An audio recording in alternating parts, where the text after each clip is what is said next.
En tant que prêtre, la question nous revient souvent de la part du curieux que l'on rencontre. Quand est-ce que tu as su que tu devais devenir prêtre? Quand as-tu compris que tu étais appelé? Et comme nous les consacrés, on est au sein de l'Église, cette race qui aime se la péter de temps en temps, il y en a qui répondent: «Oh, je l'ai toujours su, je l'ai su dès le ventre de ma mère.» Bon, j'exagère un peu. Je sens que je vais me faire taper dessus par mes confrères aujourd'hui. Bon, j'arrête de parler des autres pour parler de moi. Il y a 6 ans, on m'avait posé la question lors d'une interview. Voici ce que j'ai répondu.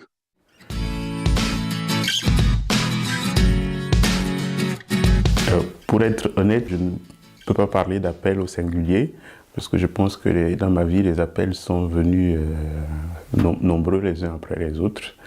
Le déclic, ça a été mon directeur d'école primaire, parce que je ne viens pas d'une famille chrétienne au départ, et j'ai quand même fait les études primaires dans une école protestante. C'est le directeur de cette école qui était aussi le pasteur de l'église qui, un jour, sur un malentendu pour remplir un dossier où je devais renseigner ma religion, m'a poussé à commencer à pratiquer. Je n'étais pas d'une famille catholique, mais j'avais été baptisé quand j'étais petit. Ça aussi, c'est les voies de la providence. Pour enseigner la religion, il m'a dit, si tu veux qu'on mette chrétien dans ton dossier, soit tu viens au culte, soit tu vas à la messe. Mais tu ne peux pas rester à la maison et avoir chrétien dans le dossier. Donc, comme je voulais, ça faisait plus chic d'avoir chrétien dans le dossier, je commençais à aller à la messe. Et là, j'ai connu un prêtre, mon premier curé qui était italien, qui est un prêtre extraordinaire. Et j'aurais dit à ce moment-là que je voulais faire comme lui quand je serais grand. Après ça est venu l'appel à entrer au petit séminaire, l'appel à y rester parce que j'avais 1000 bonnes raisons d'en sortir. L'appel à rester aussi dans le clergé séculier parce qu'à un moment donné, j'étais tenté par les ordres. L'appel à rester au séminaire tout court parce qu'il y avait d'autres autour de moi qui pensaient que je ferais mieux ingénieur que prêtre ou ingénieur et prêtre. Peut-être que si j'étais sorti à ce moment-là, je ne serais pas revenu. Donc il y a eu beaucoup d'appels comme ça. Et beaucoup de personnes autour de moi m'ont aidé à y voir clair et à y répondre à chaque fois. Ah, j'étais encore jeune, j'avais tous mes cheveux. Bon, soyez sérieux. À l'époque où j'avais donné cette interview, je venais de publier un petit livre, Dieu est assez grand pour se défendre tout seul, dans lequel je m'étais découvert une proximité curieuse avec l'apôtre Pierre, tel qu'il est décrit dans les évangiles, livre dont je reprendrai quelques éléments aujourd'hui. Et c'est bien la raison pour laquelle je vous en parle. Les évangiles, et parmi eux celui de ce dimanche, nous présentent la vocation de Pierre, entre autres, comme soudaine. Laissant leur filet, ils partirent sans même manger le bon poisson qu'ils venaient de pêcher. Quel gâchis! Mais lorsqu'on ne s'arrête pas seulement au récit de la pêche miraculeuse et qu'on reprend dans sa totalité l'histoire de Simon devenu Pierre, on se rend compte que l'appel divin n'est pas un événement ponctuel, mais un dialogue persistant, une série de recommencements où Dieu semble forcer chacun à se révéler à lui-même d'abord, afin seulement de découvrir où Dieu l'appelle réellement. En réalité, Jésus ne se contentera pas d'appeler Pierre une fois, ni même une fois pour de bon. La vocation de Pierre est une épreuve de patience pour Dieu lui-même, un combat intérieur jusqu'à la fin pour Pierre. Et comme pour lui, comme pour vous, Dieu ne se contentera pas de vous appeler une seule fois non plus. Je vous signale ce livre du confrère Romain, que je salue au passage, et qui a repris ces choses de façon systématique. Régis Brunet, qui a consacré un livre monumental aux 12 apôtres, écrit que, dans Saint Luc, Pierre est un homme théologie. Ça tombe bien, voici avec Pierre une théologie de la vocation, ma théologie de la vocation. Voici comme je me l'imagine, les 4 vies de Saint Pierre, les 4 vies de toute vocation. Et d'abord, l'évangile Luc chapitre 5, versets 1 à 11. En ce temps-là, la foule se pressait autour de Jésus pour écouter la parole de Dieu, tandis qu'il se tenait au bord du lac de Génézareth. Il vit 2 barques qui se trouvaient au bord du lac. Les pêcheurs en étaient descendus et lavaient leurs filets. Jésus monta dans une des barques qui appartenait à Simon et lui demanda de s'écarter un peu du rivage. Puis il s'assit et de la barque il enseignait les foules. Quand il eut fini de parler, il dit à Simon, « Avance au large et jetez vos filets pour la pêche. » Simon lui répondit, « Maître, nous avons peiné toute la nuit sans rien prendre, mais sur ta parole, je vais jeter les filets. » Et l'ayant fait, ils capturèrent une telle quantité de poissons que leur filet allait se déchirer. Ils firent signe à leurs compagnons de l'autre barque de venir les aider. Ceux-ci vinrent et ils remplirent les 2 barques, à tel point qu'elles s'enfonçaient. À cette vue, Simon-Pierre tomba aux genoux de Jésus en disant « Éloigne-toi de moi, Seigneur, car je suis un homme pécheur. » En effet, un grand effroi l'avait saisi, lui et tous ceux qui étaient avec lui, devant la quantité de poissons qu'ils avaient pêchés. Et de même Jacques et Jean, fils de Zébédée, les associés de Simon. Jésus dit à Simon « Sois sans crainte, désormais ce sont des hommes que tu prendras. » Alors ils ramenèrent les barques au rivage et laissant tout, ils le suivirent. La première étape de toute vocation, je crois, c'est le moment des hésitations. C'est le moment où souvent on essaye de convaincre Dieu qu'il fait erreur de casting, où l'on le supplie d'aller voir un autre. Voyez-vous Moïse, mon compagnon favori dans cette affaire. Il dit à Dieu, « C'est bien beau ton projet, mais je ne sais même pas parler. » Moïse bégayait apparemment. « Va donc voir mon frère Aaron, il saura mieux faire le job. » Non seulement il décline poliment, mais il a même une meilleure idée pour Dieu. Je pourrais parler de Jérémie ou de Jonas, qui est envoyé, refuse habilement, s'enfuit, est rattrapé, il va à contre-cœur avant de terminer, mission accomplie, mais en total désaccord avec Dieu. Lorsqu'on y prête attention, les appels de Pierre sont nombreux dans les évangiles. Il n'est pas facile d'y trouver un ordre chronologique, mais on peut deviner que Pierre ne s'est pas laissé emballer d'un seul coup comme Luc nous le laisse supposer dans l'évangile de ce dimanche. Probablement, toute l'aventure a commencé quand André, enthousiaste, est allé dire à Simon « Nous avons trouvé le Messie ». C'est l'évangile de Jean au chapitre 1. Je trouve ce passage très intéressant pour la simple raison que, en contraste avec la figure d'André, on peut supposer quelque chose de la personnalité de son frère Simon. André porte un nom grec dans une famille juive. Disons qu'il a cherché du côté de la sagesse grecque de quoi apaiser son âme. Pendant ce temps, Simon n'a pas bougé. Puis André, peut-être revenu de ses ardeurs gréco-philosophiques, s'est attaché à Jean-Baptiste, prophète ascétique, apocalyptique, des marges du désert, devenant son disciple. Simon n'a pas bougé. Pas plus pour les sages grecs que pour les prophètes juifs. Il resta sur la terre ferme, attaché à cette vie de labeur qui colle aux mains comme l'odeur du poisson. Cette divergence n'est pas anodine. Elle montre que si André se laisse attirer par les appels radicaux, Simon lui semble hésiter à s'aventurer hors des eaux familières. Pour cette raison, Pierre m'est toujours apparu comme un homme méfiant envers ses propres élans trop vifs. Peut-être pressent-il déjà ce que son tempérament révélera plus tard. Un enthousiasme prompt à s'embraser, mais aussi à consumer ce qu'il touche. Craignant de déborder, il se retient.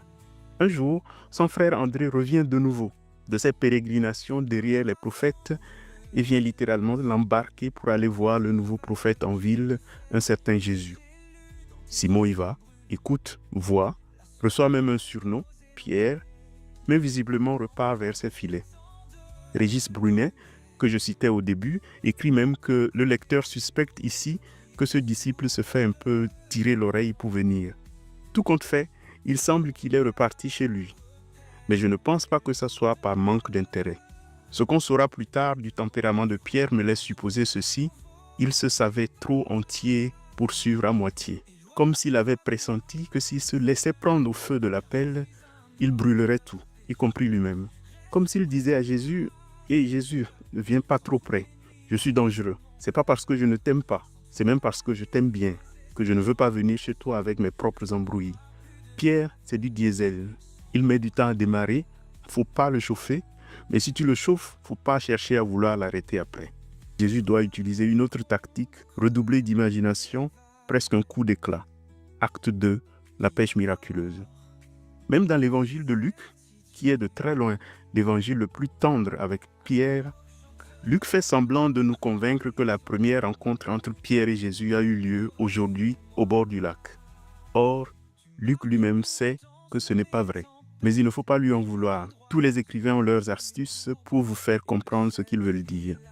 Dans l'évangile de Luc, donc, avant la pêche miraculeuse, Luc fait savoir à son lecteur entre les lignes que Simon et Jésus se connaissaient déjà. Après l'enseignement à la synagogue de Nazareth, qui a failli lui coûter la vie, au chapitre 4, lorsque Jésus arrive à sauver sa peau, c'est dans la maison de Simon qu'il trouve refuge et il y guérit la belle-mère de Simon. Pas plus que les insistances d'André, cette guérison, visiblement, n'a pas non plus impressionné Simon-Pierre. En tout cas, cela ne l'a pas décidé à se mettre à la suite du Christ.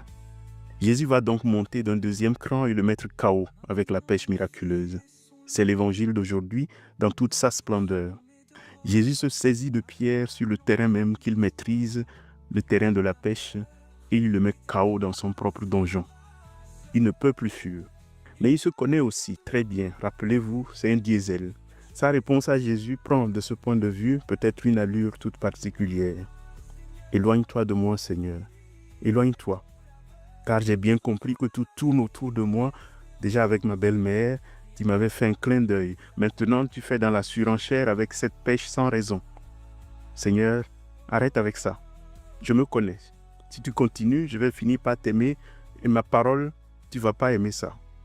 Oui, Pierre, je sais, semble lui répondre Jésus. Mais viens. En disant ça, j'entends déjà le dialogue après la résurrection. Pierre, m'aimes-tu? M'aimes-tu maintenant? Comprends-tu maintenant ce que m'aimer veut dire? Il y aura un acte 3 à Césarée de Philippe, mais on ne va pas s'y arrêter longtemps. Rapporté par Matthieu, c'est le moment où Jésus, une fois encore, appelle Pierre, ou du moins précise sa vocation, en fait le roc de son église et lui remet le pouvoir des clés. Et c'est là que Matthieu situe son changement de nom, passant de Simon à Pierre, ce qui n'est pas anodin. Car dans la Bible, ce changement de nom est justement ce qui marque l'entrée définitive dans la vocation, dans l'élection. Les savants appellent ça une métanomasie. Abraham devient Abraham. Sarai devient Sarah. Jacob devient Israël. Et quand on en arrive là, c'est fini. Vous pouvez fuir jusqu'au bout du monde, le nouveau nom vous poursuivra. Simon devient Pierre, comme si Jésus s'attachait à sa cheville comme une pierre, ton pied, mon pied, comme disait ma mère à mon père. Ces trois récits évangéliques ne se contredisent pas, ils sont chacun des appels, des vocations, des recommencements de vocation devant la résistance, une couche après l'autre, la méthode de persuasion divine par excellence. La deuxième étape de toute vocation, je crois, c'est le moment où on fait le malin. Pour les prêtres, du peu que j'en sais, ce sont les premières années de sacerdoce où l'on pense qu'on va sauver le monde, qu'on va sauver l'Église. Pour les mariés, ce sont peut-être les premiers jours de la rencontre, le crépitement des fiançailles, ces moments où on croit qu'on a compris la mission, qu'on a saisi l'essence de la vocation à laquelle on a été appelé, que l'on peut tout comprendre au simple clin d'œil. Mais tout compte fait, il ne faut pas s'en priver. Il faut même en profiter, à condition de ne pas en être dupe, à condition de ne pas tout réduire à cela, à condition d'être conscient que c'est un moment d'éducation à ce qui va venir plus tard, à condition d'en faire un stock d'expériences exaltantes dont on fera mémoire quand viendra l'épreuve, car elle viendra. La majeure partie des récits qui concernent Pierre dans l'Évangile ont trait à cette phase. Il se jette dans l'aventure tête baissée et comme il croit avoir compris alors qu'il n'a pas encore compris, il accumule les lourdeurs. Il est capable de marcher sur l'eau. La minute où il pense savoir comment ça marche, il s'enfonce. Il s'enjaille à la transfiguration. La minute d'après, il raconte des inepties. Au lavement des pieds, il fait le malin. La minute d'après, il veut qu'on lui lave aussi la tête, si bien que le lecteur ne sait plus s'il a vraiment compris ce que Jésus veut lui enseigner. À l'arrestation de Jésus, il tire l'épée, tranche l'oreille, et Jésus lui dit de se calmer. De la même façon, après sa confession de Césarée de Philippe, Pierre se sent pousser des ailes. Quand Jésus annonce sa passion, il le prend à part et le reprend d'un ton paternaliste. « Cela ne t'arrivera pas. Le voilà qui corrige le Messie lui-même. » C'est Chesterton qui écrivait, je cite de mémoire, « Il y a des chrétiens qui, humblement, essayent de mettre en pratique ce que Jésus a dit. Il y a d'autres chrétiens, pleins de zèle, qui imaginent ce que Jésus aurait dû dire. » La phase 2, c'est justement cette phase-là, où on pense qu'on pourrait mieux faire que Dieu lui-même. Mais ces maladresses ne sont pas des accidents. Comme je le disais tout à l'heure, je pense qu'elles appartiennent au parcours. Elles révèlent un cœur sincère mais immature, qui confond la vocation avec un projet personnel. Pierre avait mis du temps à répondre à l'appel, mais une fois engagé, il y alla trop fort, trop vite, trop sûr de lui. Je pense à ce point qu'il a cru que sa vocation était de protéger Dieu, de l'empêcher de souffrir, et il s'en est donné tous les moyens, jusqu'à l'ultime, la promesse qui ne trahirait point même si tous les autres s'enfuient. Il veut de tout son cœur sauver celui qui n'a pas besoin d'être sauvé. Il ne sait pas encore que Dieu est assez grand pour se défendre tout seul. C'est seulement quand, après la résurrection, il aura constaté que Dieu s'est défendu tout seul, est revenu tout seul d'entre les morts, qu'il aura compris que sa vocation était autre chose que de le défendre. Mais pour l'heure, il faut le prendre au sérieux, le prendre à la racine de sa sincérité, même si sa promesse repose sur une illusion, celle de croire qu'il peut aimer par ses propres forces. Pierre, sûr de lui, comme un enfant qui défie l'océan, ignore encore que son assurance va se briser contre le réel. La nuit approche, où il devra choisir entre la fidélité héroïque qu'il s'est inventée et la grâce humble qui l'attend dans l'ombre du feu de l'esprit. Et c'est justement comme pour Pierre, le moment où on est au plus haut dans cette assurance, que vient le troisième moment, celui de l'épreuve reine. Pour Pierre, évidemment, ce sera le reniement. C'est ce que j'aime appeler le moment du coq. Le coq chante toujours au milieu d'une histoire vocationnelle et on se retourne vers l'arrière et les bras nous en tombent. Moïse, devant les démonstrations de résistance du peuple, se tourne vers Dieu et lui fait des reproches. Jérémie maudit le jour qu'il a vu naître. Il écrit même un verset que souvent les gens ne citent qu'à moitié et pour cause. Il écrit « Tu m'as séduit et je me suis laissé séduire ». Souvent on s'arrête à cette première partie qui est déjà lourde en soi. Il suffirait par exemple de penser à celui que la Bible, de bout en bout, appelle le séducteur pour voir que Jérémie n'est pas en train de jeter des fleurs à Dieu. Mais le pire, c'est qu'il ajoute tout de suite après « Tu as usé de force et tu l'as emporté. Tu as fait patapa, comme on dit dans mon pays. » Car dans toute vocation, que ce soit la prêtrise, le mariage, la vie consacrée, l'appel à servir dans tel ou tel domaine de la vie, il y a toujours le moment où on se casse la figure. Au départ, dans l'humilité joyeuse ou dans la crainte saisissante, on dit à Dieu comme Moïse, « Seigneur, va plutôt voir les autres, ils sont meilleurs. Avec moi, tu fais erreur de casting. » Puis vient le moment où on retourne la chose. On ne dit plus à Dieu, c'est toi qui fais erreur de casting. On lui dit sur le ton du reproche, j'ai fait erreur de casting en te choisissant. L'évêque vous donne une mission qui ne vous plaît pas. Un événement de la vie vient secouer vos certitudes. Le tout beau, joli que vous aviez épousé n'est visiblement plus le même ou la même. Il y en a qui partent avec bruit, avec perte et fracas, accusant les autres de les avoir mal compris, et ci et ça. Prêtre veut quitter le ministère, le marié veut divorcer, tout ça n'a été qu'une longue pagaille et elle n'a que trop duré. Mais que vous le veuillez ou non, ici ou là, aujourd'hui ou demain, le coq chantera. Vous pouvez l'ignorer et continuer à faire le malin, vous pouvez aussi entrer au confessionnal et en sortir peut-être transformé. Pour Pierre, ce moment arrivera au reniement. L'histoire où Jésus l'avait embarqué prenait là un tournant qui tout simplement lui donnait le vertige. Mais Dieu voulait peut-être l'amener là où ses forces se fracassent pour qu'il commence à comprendre qu'on ne combat pas les ténèbres avec un ego brillant. À cette étape dans l'Évangile, Judas incarne la réponse mortifère. Il va se pendre. Pierre, au contraire, incarne la réponse vitale. Il pleure. Et c'est seulement avec les larmes dans les yeux qu'il commence à voir clairement sa vocation.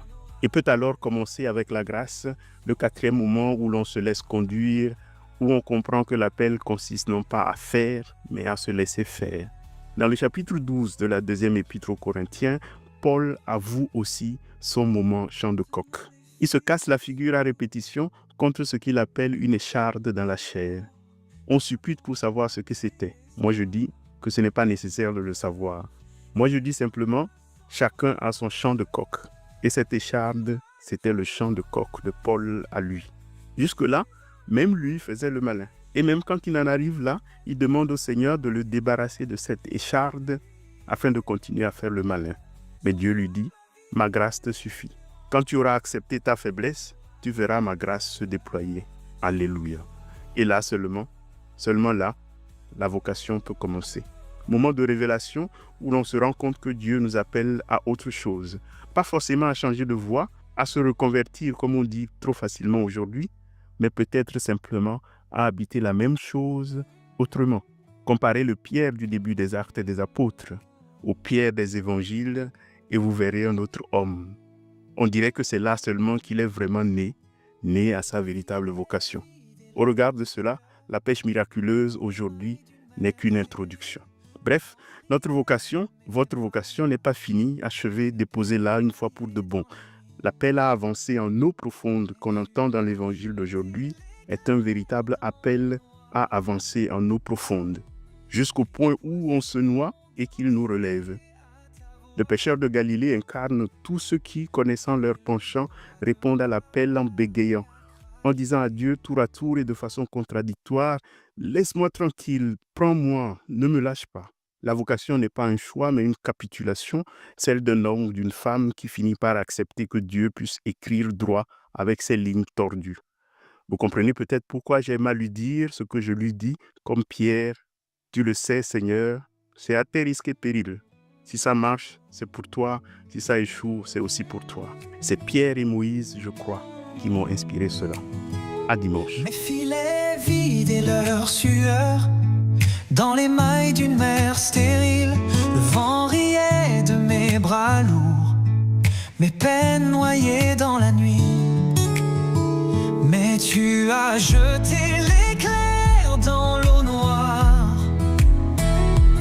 Les poissons ont dansé à ta voix,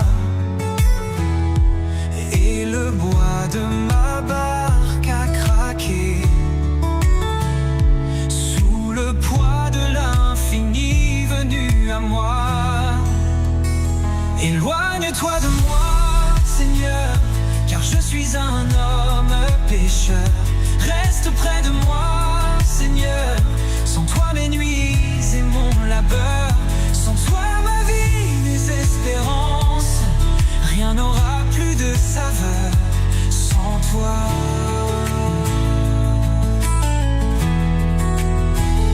Ta main a fendu le silence entre deux vagues qui bluffaient, et j'ai lu dans tes yeux brûlants la soif que je n'osais nommer.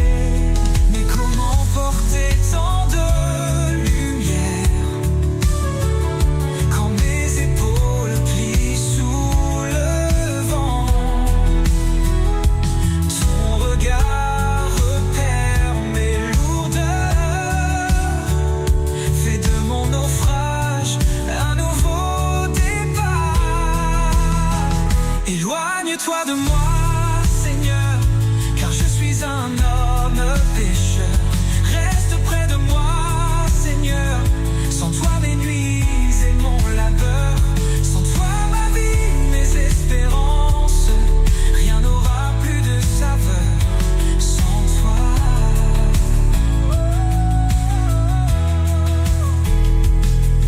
L'orage gronde au creux des vagues qui dévorent mes certitudes. Un coq chantera ma trahison quand l'ombre tombera sur moi. Tu marches pourtant sur mes tempêtes, tu écris droit sur mes lignes courbes, et le sel de mes larmes muettes deviendra l'encre de ton dessein. Éloigne-toi de moi, Seigneur, car je suis un homme pécheur. Reste près de moi, Seigneur, sans toi mes nuits et mon labeur, sans toi ma vie, mes espérances, rien n'aura plus de saveur sans toi.